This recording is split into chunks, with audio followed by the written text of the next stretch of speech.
Hello வணக்கம். இன்னைக்கு நாம டூ டிஃப்ரெண்ட் டைமிங்ஸ் பார்க்க போறோம். Simple timing and compound timing.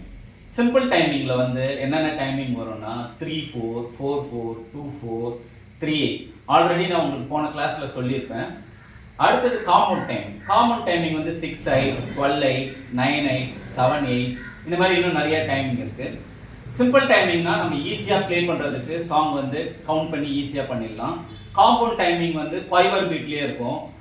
அது கவுண்ட் பண்ணி ப்ளே பண்ணுறது கொஞ்சம் டிஃபிகல்ட்டாக இருக்கும். அதனால் அது காம்பவுண்ட் டைமிங்னு சொல்லுவாங்க. நான் ஒரு சிம்பிள் டைமிங்கில் இருக்க சாங்கை ப்ளே பண்ணி அதே சாங்கை எடுத்து காம்பவுண்ட் டைமிங்கில் ப்ளே பண்ணுறேன். உங்களுக்கே டிஃப்ரெண்ட் புரியும். இப்போது சிம்பிள் டைமிங்கில் நான் ஒரு சாங்கை ப்ளே பண்ணிவிட்டு அதே சாங்கை எடுத்து காம்பவுண்ட் டைமிங்கில் ப்ளே பண்ணுறேன். அப்போ தான் உங்களுக்கு டிஃப்ரெண்ட் புரியும். இது சிம்பிள் டைமிங். 1 2 3 1 2 3 சோத்திரம் இயேசுநாதா உமக்கென்றும் சோத்திரம் இயேசுநாதா சோத்திரம் செய்கின்றோம் அடியார் திருநாமத்தின் ஆதரவா. கொஞ்சம் few லைன்ஸ் மட்டும் நான் ப்ளே பண்ணிடுறேன். இதே சாங் எடுத்து நான் 6-8ல ப்ளே பண்றேன். ஸ்தோத்திரம்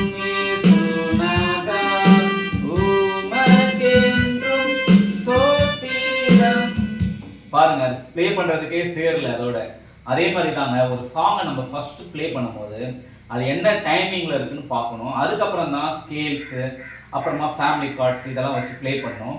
நீங்க கீபோர்டு கத்துக்கிறீங்கன்னா நல்ல முறையா கத்துங்க. ட்ரினிட்டி லெசன் ஃபாலோ பண்ணுங்க. அதுல தேரியம் கத்துங்க. உங்களுக்கு A to Z எல்லாம் தெளிவா புரிஞ்சிடும். நீங்க எங்களை காண்டாக்ட் பண்ணி கத்துக்கலாம். Thanks for